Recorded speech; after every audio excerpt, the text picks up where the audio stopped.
बाबा तो सब बच्चों को नंबर 1 बनाना चाहता है ना। लेकिन बाबा नंबर 1 बनाना चाहते हुए भी नंबरवार बन जाते हैं। ये क्यों? जबकि मुरली एक है। ऐसे नहीं है कि सीनियर लोगों की मुरली अलग है और अभी आने वालों की मुरली अलग है, ऐसा है। दादी भी यही मुरली सुनती है, वरिष्ठ भाई बहनें भी यही मुरली सुनती है, हम भी यही सुनते हैं। तो ये फर्क किस आधार पर पड़ता है?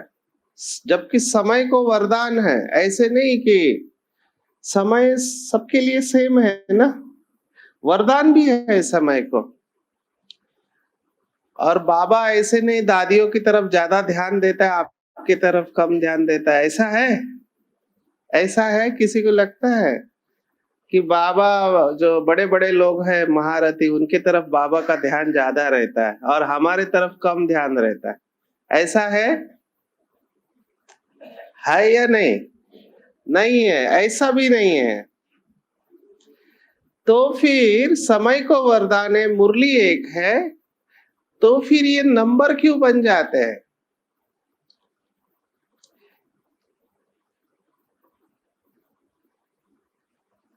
इसका जवाब आज मुरली में बाबा ने दिया है ना।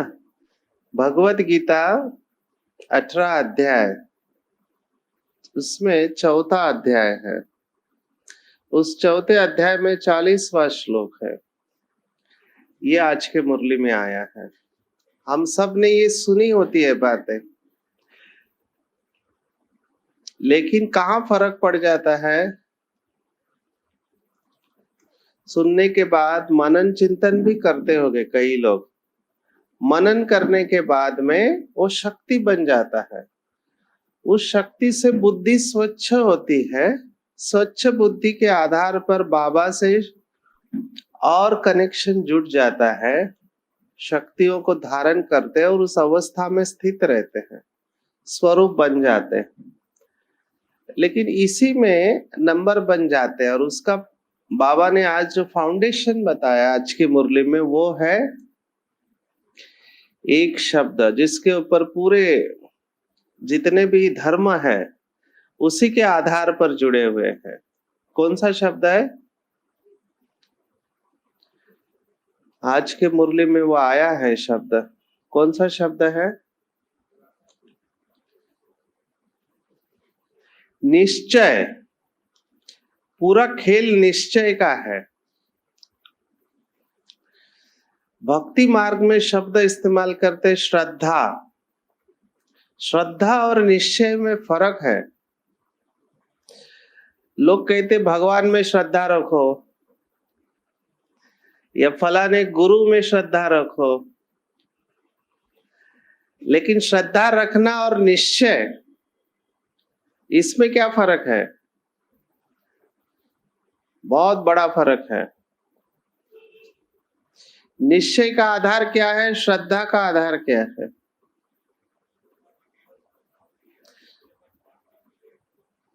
अच्छा, वेरी गुड। श्रद्धा में भावना होती है और निश्चय में भावना के साथ विवेक भी होता है।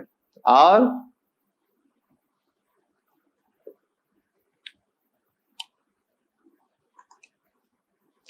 परिस्थिति आती है जब लाइफ में, पेपर आता है, फिर वो बीमारी का पेपर हो या पैसे का पेपर हो या संबंधों का पेपर हो, कोई भी पेपर हो, जब आता है तब कौन सी व्यक्ति हिलने के चांसेस है? श्रद्धा वाले या निश्चय वाले?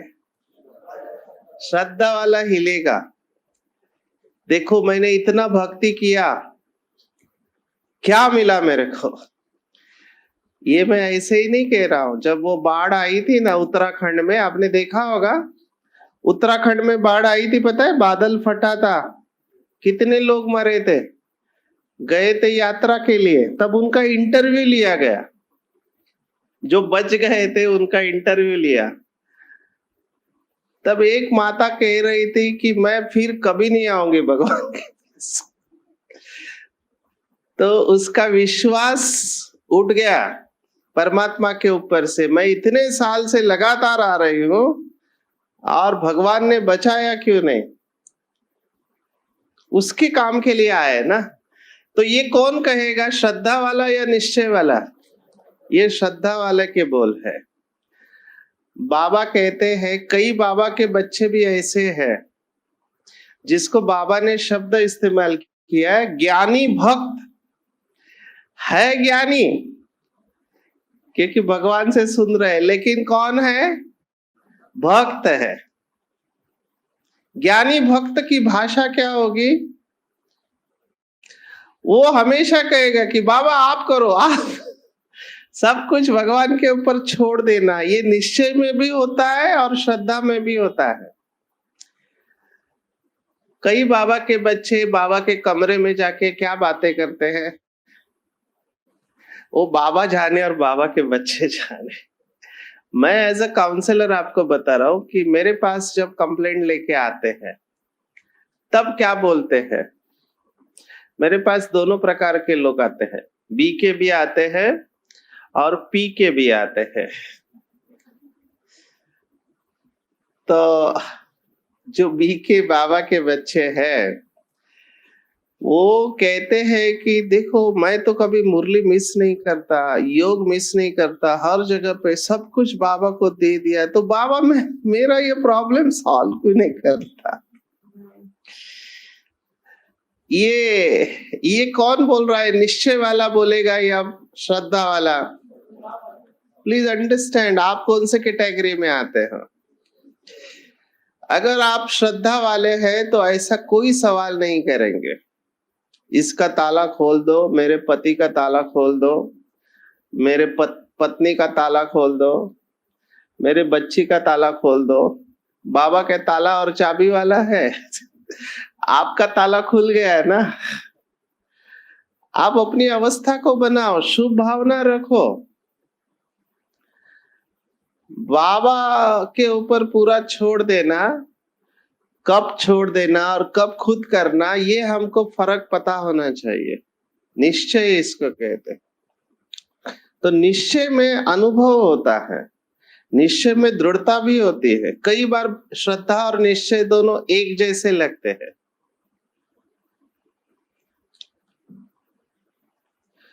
पर छोड़ना है तो पूरी तरह से छोड़ना है और फिर कंप्लेंट नहीं करना है। निश्चय वाला कभी भी कंप्लेंट नहीं करेगा, संकल्प में भी उसकी कंप्लेंट नहीं होगी निश्चय वाले के,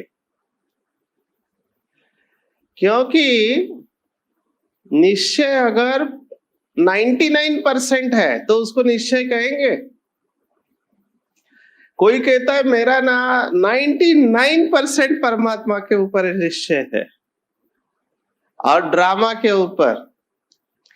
जब किसी व्यक्ति का 99% निश्चय है तो क्या उसको हम निश्चय कहेंगे? बोलो, 99% निश्चय है, माना 1% क्या है? 1% क्या है? संशय है। अगर 1% भी संशय है तो वो निश्चय नहीं हुआ, और 1% भी संशय है तो विजय नहीं हो सकती। इसीलिए नंबर बनते हैं। और मैंने देखा है अच्छे अच्छे लोग पेपर में हार खा लेते हैं जब परिस्थिति आती है, और फिर बोलते हैं बाबा मेरे साथ ऐसा क्यों हो रहा है। इसी आधार पर नंबर बन जाते हैं। तो चेक करो कि दिन भर में हर बात में मैं निश्चय कितना रखता हूं और संशय कितना रहता हूं। निश्चय है और विजय ना हो असंभव है।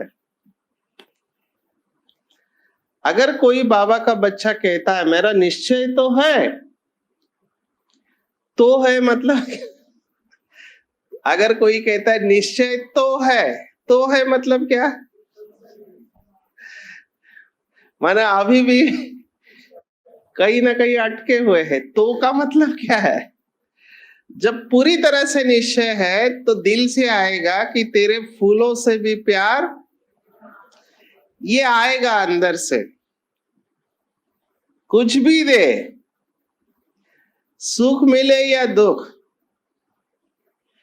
होता क्या है, सुख में अवस्था अच्छी रहती है, लेकिन जब दुख आता है तो दुनिया में लोग क्या कहते हैं, भगवान ने मेरे साथ ऐसा क्यों किया। यहां पर भगवान तो नहीं कहते बाबा बाबा तुम क्या कर रहे हो। क्या बाबा को दिखाई नहीं देता? आपको क्या लगता है बाबा को दिखाई नहीं देता? यस और नो? दिखाई देता है। बाबा आपको देख रहा है? हाँ, देख रहा है ना। तो बाबा देख रहा है, बाबा को दिखाई भी दे रहा है बच्चा प्रॉब्लम में है, फिर भी मदद नहीं मिल रही है। तो क्या समझना चाहिए?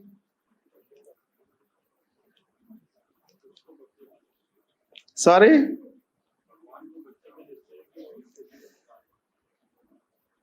अच्छा, मदद नहीं मिल रही है, बाबा देख रहा है बच्चे को प्रॉब्लम है, बीमारी है, पेपर है, बच्चा बाबा को याद भी कर रहा है लेकिन मदद नहीं मिल रहे, तो क्या करना? हाँ, ड्रामा है ना। देखो यहाँ पे अच्छे अच्छे पढ़े लिखे बच्चे, मैंने एक बार क्लास में सुना था, ब्रिजमन भाई ने सुनाया था, आपके दिल्ली के ही है, तो बहुत अच्छी आत्मा है, प्यारी आत्मा है और फुल निश्चय है, वरिष्ठ भाई में से एक है। उनको एक बार बुखार आया बुखार आया तो बाबा मुरली में कहता था कि राजयोग से कौन सी बीमारी ठीक नहीं हो सकती, राजयोग से सब कुछ ठीक हो सकता है। तो उनका कुछ बुखार कम था, तो उन्होंने कहा चलो मैं योग से बुखार को ठीक कर दूंगा। तो योग में बैठ गए बुखार को ठीक करने के लिए। तो कुछ समय बाद बुखार क्या हुआ रहेगा, कम हो गया या बढ़ गया? उनका बुखार बढ़ गया।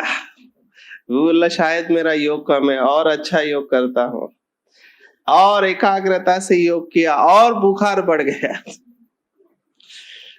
तो कहते बाबा ने तो कहा योग से बीमारी ठीक होती है, मेरा बुखार क्यों नहीं जा रहा है? बाबा के पास गए, बाबा को कहा बाबा आपने तो कहा था योग से बीमारी ठीक होती है, मैंने योग किया मेरा बुखार बढ़ गया, ये कैसे? बाबा ने कहा तुम बुद्धू हो।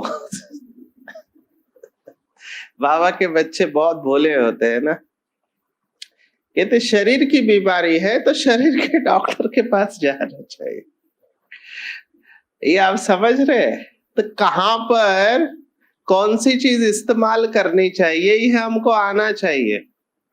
माना इसका मतलब ये नहीं कि योग काम नहीं करता है, लेकिन कौन सी बीमारी में कहां तक हमको योग का प्रयोग करना चाहिए ये हमको डिसाइड करना चाहिए। यस और नो? निश्चय। ये फर्क, ये खुद भाई साहब ने अपना अनुभव सुनाया। मेरे पास बहुत बीके आते हैं जिनको बहुत सारे प्रॉब्लम होते हैं, क्योंकि काउंसलर हूं ना, तो बात करके हम बीमारी को ठीक करते हैं।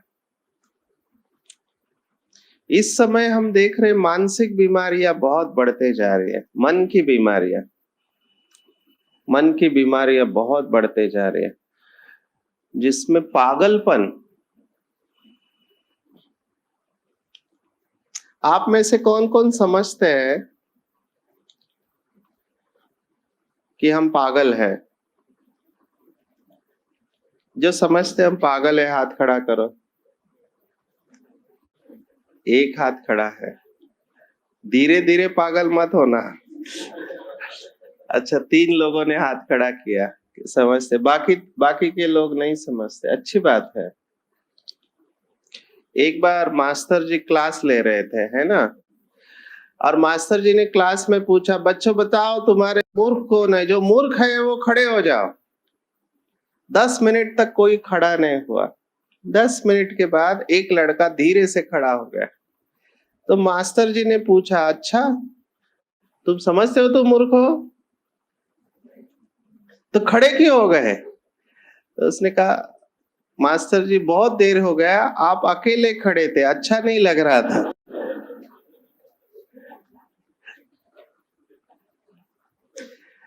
एज ए डॉक्टर मैं आपको बताना चाहूंगा कि एक नॉर्मल व्यक्ति और पागल व्यक्ति में क्या फर्क है, ठीक है ना। पागल व्यक्ति का लक्षण, एक लक्षण जो इम्पोर्टेंट है वो ये है कि पागल व्यक्ति को पता ही नहीं होता है कि वो पागल है। बराबर है? आपको समझ में आ गया? कई लोगों को समझने में टाइम लगता है। पागल व्यक्ति को पता ही नहीं होता है कि वो पागल है। बराबर है? बराबर है? तो जब मैंने पूछा पागल कौन है, किसी ने हाथ खड़ा नहीं किया।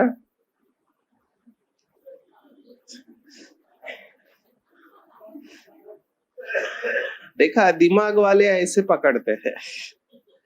तो यहाँ पे दो प्रकार के पागल है, एक जिनको पता है कि वो पागल है, और दूसरे जिनको, ये दोनों ना साइंटिफिक शब्द है, एक को हम न्यूरोटिक बोलते हैं और एक को साइकोटिक बोलते हैं। न्यूरोटिक माना जिनको पता है कि बीच बीच में मैं पागलपन करता रहता हूँ, इनको पता रहता है।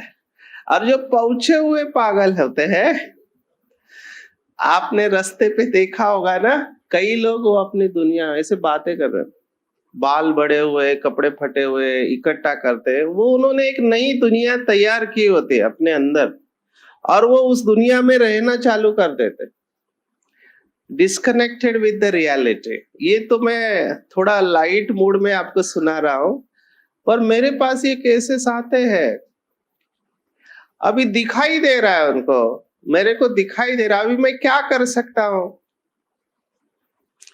इस बीमारी में। मन की बीमारियां बहुत बढ़ने लगी है।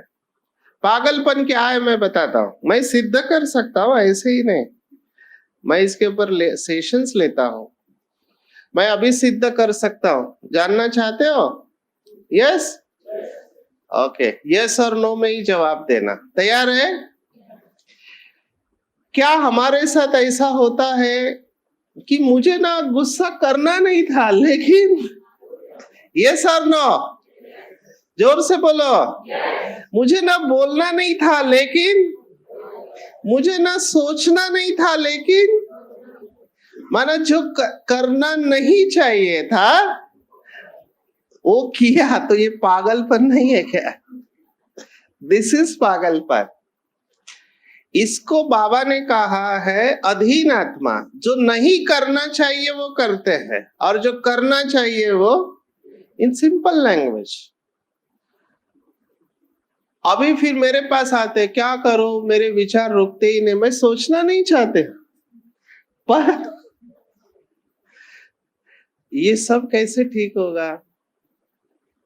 इसको एक्सेप्ट करना चाहिए। तो इसके लिए प्रोफेशनल्स लोग होते हैं। मैं आ रहा हूं फिर से निश्चय के ऊपर, मैं फिर से कह रहा हूं, बाबा के बच्चे चाहे कैसे भी हो, साधारण हो नहीं सकते। तो ये सब जब पेपर आते हैं ना, मैंने देखा अच्छे अच्छे बच्चे हिल जाते हैं, अच्छे अच्छे बाबा के बच्चे, क्योंकि वो पेपर को हैंडल करने की शक्ति कम रहती है। आपको क्या लगता है, दादियों के सामने पेपर नहीं आए, ब्रह्मा बाबा के सामने पेपर नहीं आए, हमारे वरिष्ठ भाई बहनों के सामने पेपर नहीं आए? आए या नहीं? फिर भी वो डटकर खड़े हैं ना। क्या उनको बीमारियां नहीं है? नहीं है। तो लोग मुझे पूछते हैं कि जो लोग पाप करते हैं उनको बीमारी होती है, हम समझ सकते हैं, लेकिन आपकी दादी तो बचपन से ज्ञान में है, भगवान का मैसेंजर है, ट्रांस मैसेंजर है, भगवान उनके शरीर, उनके साथ ऐसा क्यों? ऐसा लोग पूछते हैं। लेकिन हमको उसका जवाब पता है ना, यस और नो। इस जन्म का तो कुछ नहीं है, लेकिन दादी जैसी आत्मा को इतनी तकलीफ है, शारीरिक को, उनको आत्मा को तकलीफ नहीं, उनकी साधना है, और हम चाहेंगे कि वो और लंबे समय तक, उनकी अभी वाइब्रेशन से सेवा है। तो दादी देखो, दादी का ये है, तो हम कंप्लेंट कर सकते हैं? कर सकते हैं। तो क्यों कंप्लेंट करते हो? जब दादी सहन कर रही है, मम्मा ने अपना लंग्स का कैंसर सहन किया, बाबा को खांसी रहती थी बहुत, बाबा ने सहन किया। बाबा तो मुरली में भी कहते हैं कि शिव बाबा से कहते थे कि बाबा मेरी खांसी ठीक तो करो, तुम इस शरीर का यूज करते हो, भाड़ा तो दे दो। बाबा ने कहा वो तुम्हारे कर्म भोग है। तो उसके बाद आपका पुरुषार्थ है ना, यस और नो? तो आज के बाद कंप्लेंट नहीं करना। अगर परिस्थिति आती है सामने, समझिए ना, जो मेरे साथ ऐसा क्यों हुआ पापा, मेरे को, मैं तो ठीक चल रही थी। कंप्लेंट, परिस्थिति आई है, कारण में नहीं आओ, निवारण, सॉल्यूशन के ऊपर फोकस करो, मुझे क्या करना है इस सिचुएशन में, और उससे परे चले जाओ। आज वरदान में भी कहा है ना, झमेला। ये दुनिया कौन सी है? झमेले की दुनिया है। तो झमेले की दुनिया में झमेले आने ही है। आप झमेलों को एनालाइज नहीं करो, उससे परे चले जाओ उड़ती कला द्वारा। यस। तो आज के बाद कंप्लेंट करेंगे? हाँ, बाबा के कमरे में बाबा को आपका कब अच्छा लगेगा? बच्चा आके आपको क्या कहता है, मम्मी ये प्रॉब्लम आया था, मैंने ऐसा सॉल्व किया, वेरी गुड बेटा, यस और नो? अच्छा लगेगा कि नहीं? तो बाबा के कमरे में जाके क्या करते हैं? बाबा को बता दो, इसमें कोई गलत बात नहीं, बताना चाहिए, लेकिन सॉल्यूशन लेके काम करो उसके ऊपर। उस कंप्लेंट मोड में मत रहो, ग्रैटिट्यूड मोड में रहो, धन्यवाद दो।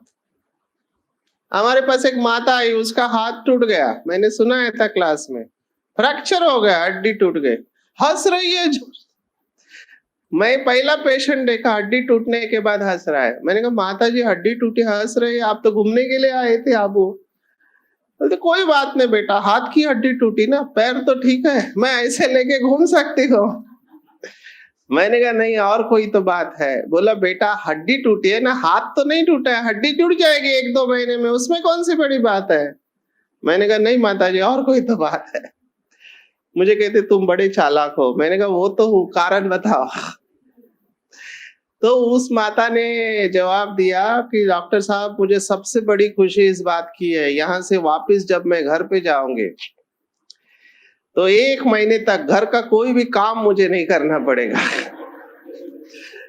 मेरी बहू को करना पड़ेगा। देखो हड्डी टूटने के बाद भी व्यक्ति खुश रह सकता है ना। आप क्यों कंप्लेंट करते हो? किस आधार पर किया उसने? उसने यहां पर वो पॉजिटिव रहे, बराबर है ना। तो क्या हर परिस्थिति में ऐसे हम नहीं रह सकते?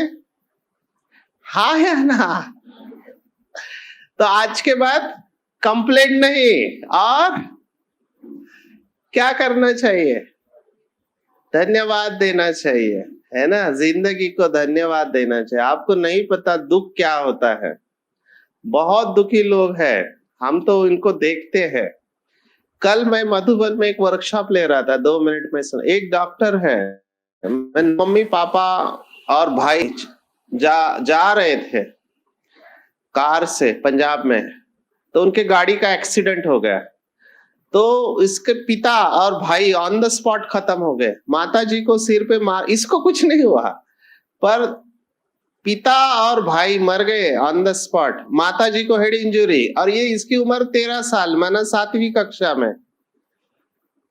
तो जब हॉस्पिटल में गया तो डॉक्टर ने इसको कहा देखो आपको मम्मी को जाके बोलना है कि सब ठीक है, कोई चिंता की बात नहीं है। अभी देखो 13 साल के लड़के के ऊपर कितना बड़ा प्रेशर है। 13 साल की उम्र में वो 40 साल की तरह बिहेव कर रहा है, और ये जो बचपन के स्ट्रेस है उन्होंने हैंडल किए। दुख कितना हो सकता है ना। आपको नहीं पता दुख कितना होता है। हमने तड़पते हुए कैंसर के पेशेंट को देखा है, आप उनको देख नहीं पाएंगे। तो दुख बहुत है दुनिया में, यस और नो? तो दुनिया में इतना गम है, क्या बोलते हैं? हाँ, मेरा गम कितना कम है। तो रोना मेरे को तो बिल्कुल अच्छा नहीं लगता है। बाबा के बच्चे जब रोते हैं ना, देखो खुशी से आंसू आना अलग बात है, लेकिन कौन से नहीं आने चाहिए? माताएं रोती है या भाई रोते हैं? ज्यादा कौन रोता है? माताएं। हाँ, किसी माता ने मुझे कहा हम रोते इसलिए क्योंकि भाई रुलाते हैं हमको। भाई रोते हैं, रोते हैं भाई, और रोएंगे, मर जाएंगे लेकिन रोएंगे नहीं। रोना कमजोरी का लक्षण माना गया है, ठीक है ना। लेकिन मुझे ये कहना है कि बाबा के बच्चे बनकर कंप्लेंट नहीं करो, है ना। कंप्लेंट करना भी मन का रोना है, माना आप ड्रामा में गलती निकाल रहे हैं जबकि ड्रामा कल्याणकारी है। यस, बराबर है ना। तो हमेशा कैसे रहना चाहिए? खुश। खुश है सभी? जो समझते हैं हम खुश है वो हाथ खड़ा करो। खुश है? अगला सवाल पूछो, अगला सवाल पूछो। जो समझते सदा खुश रहते हम, सदा। हाथ खड़ा, सदा। देखो कम हो गए। अभी जिन्होंने भी 10 लोगों ने हाथ खड़ा किया ना, उनके भी घर पे पूछना चाहिए। घर वालों को ओरिजिनल अवस्था पता रहती है। हमारा एक भाई बहुत खुश रहता था दुकान में, तो मैं उसको रोज देखता था। मैं लेक्चर लेता हूँ खुशी के ऊपर, मैं इतना खुश नहीं रहता हूँ। ये कैसा खुश रहता है? तो मुझे पता था घर वालों को ओरिजिनल पता रहता है। तो एक दिन अचानक उसके घर पे गया, ऐसे बैठा। तो मेरी हिम्मत ही नहीं हुआ। मैंने उनके युगल से पूछा, भाभी जी क्या हो गया, भाई साहब को क्या हो गया, क्यों बैठे? वो खाना बना रहे थे। उन्होंने ऐसे देखा, क्या हो गया, ठीक है? मैंने कहा नहीं, लेकिन दुकान पे तो वो हंसते रहते हैं, उनका चेहरा। तब उनकी बीवी ने बताया कि नहीं डॉक्टर साहब, वो दुकान वाला चेहरा है ना, वो ओरिजिनल चेहरा नहीं है, ये ओरिजिनल चेहरा है जो आप अभी देख। तो हम सबका ओरिजिनल चेहरा क्या है? बराबर है, वो मैं पूछ रहा हूँ। ओरिजिनल चेहरा, ओरिजिनल चेहरा दिन भर जो हम मेंटेन करते हैं दिखाने के लिए, तो हम सब बोलते हैं कि मैं खुश हूं। कैसे है? बहुत अच्छे है। अंदर आग लगी हुई लेकिन बहुत अच्छे है। दिखाते नहीं है, छिपाते हैं। ठीक है, एक प्रकार से डिफेंस मैकेनिज्म है, लेकिन हमारी अवस्था अभी है ना, अभी तो अंतिम समय है ना। मैं तो हमेशा अभी कहना, ड्रामा खत्म हो रहा है, दिखाई दे रहा है ड्रामा खत्म हो रहा है ना। तो हमारे खुशी के वाइब्रेशंस दुनिया के दुख दूर करने वाले, और उसका आधार है निश्चय। और मैं हमेशा निश्चय के ऊपर जो कहानी सुनाता हूँ वो सुना के रुकता हूँ। अंगद की कहानी, निश्चय का उदाहरण अंगद को दिया जाता है ना। भक्ति मार्ग में अंगद ने पैर जमा दिया था रावण के दरबार में, और सबको बोला था कोई भी मेरा पैर हिला दे तो सीता को हार जाएंगे। कोई हिला पाया? रावण, मेघनाथ, सभी ने कोशिश किया। यहाँ तक भक्ति मार्ग की कहानी, इसके आगे ब्रह्मा कुमारियों की है। वो अंगद वापिस जब आता है तो उसके दोस्त होते बंदर सेना, वो बहुत गुस्से में रहते। क्यों गुस्से में रहते हैं? वो कहते हैं अंगद हम क्या पागल है, घर बार छोड़ के इधर आके युद्ध के लिए आए हैं? तू अकेला जाके आया रावण के दरबार में, महाबली, महाप्रतापी, महाज्ञानी, जिसने तीनों लोगों को जीत लिया, उसको तूने चैलेंज किया कि मेरा पैर हिला दे। अगर गलती से तेरा पैर थोड़ा भी हिल जाता तो हम सीता को तो हार चुके, तूने सीता को दांव पे लगा दिया। तब अंगद बहुत अच्छा जवाब देता है। अंगद कहता है इसमें कौन सी बड़ी बात है, पहले मुझे ये बताओ सीता है किसकी? सीता किसकी है? राम की, है ना। तो अंगद ने कहा फिर मुझे क्या करना था, मैंने तो पैर जमा दिया, अभी जिसकी है वो बचावे, मेरे को क्या करना है? ये है निश्चय। अभी मुझे बताओ, आपको ज्ञान में किसने लाया? किसने लाया? आप अपनी मर्जी से आए या बाबा ने लाया? बाबा ने लाया ना। तो जिसकी है वो बचावे, आप क्यों चिंता करते हो? जिसने लाया उसके ऊपर जिम्मेवारी है ना, आप क्यों लेना चाहते हो जिम्मेवारी? बराबर है ना। मैं तो बाबा को ऐसे ही कहते, देखो बाबा तुमने लाया, मैं नहीं आना चाहता, अभी संभालो मेरे को। पूरा निश्चय, सिर्फ इसमें ब्लाइंड फेथ नहीं होना चाहिए, अंधश्रद्धा नहीं होनी चाहिए। अपना कर्म करना है अच्छी तरह से, लेकिन हिलना नहीं है। बराबर है, बराबर है। तो अभी जीतेंगे हर बार। देखो, जीतने का मतलब लोग गलत समझते, ये जरूरी नहीं जैसा आप चाहते हो वैसा हो, हर बार नहीं हो सकता। हो सकता है कि जैसा आप चाहते हो उससे अपोजिट भी हो, लेकिन उस हार में भी जीत होती है, ये आप देखना, ये बहुत जरूरी है। जरूरी नहीं हर बात आपका काम हो, आप सब ठीक रहे, नो, नॉट पॉसिबल। उल्टा मैं कहता हूं, अंतिम समय है और निकलेगी बीमारी और पेपर आएंगे, तो पेपर आना अच्छा लक्षण है या खराब है? अच्छा लक्षण है, क्योंकि पेपर के वक्त अवस्था का पता चलता है। ठीक है, तो मैं चाहूंगा कि आप सब अपने वाइब्रेशन से अभी सेवा करो, खुशी के प्रकंपन, आपके प्रेजेंस से लोगों को प्रेरणा मिले, और आपको देख के लोग कहे कि ये तो जैसे कौन है? देवता है, देवता से ज्यादा फरिश्ता है ना। ये भगवान का बच्चा है, हमको बोलना ना पड़े कि हम ओम शांति वाले हैं, हमको देख के लोग कहे कि ये तो, तुम्हारा हाथ रख दो हमारे सिर, आप हमारे घर पर आओ, ये कॉम्प्लीमेंट्स है, ये आपके वाइब्रेशन है। आप इधर रहेंगे ना, सब ठीक हो जाएगा।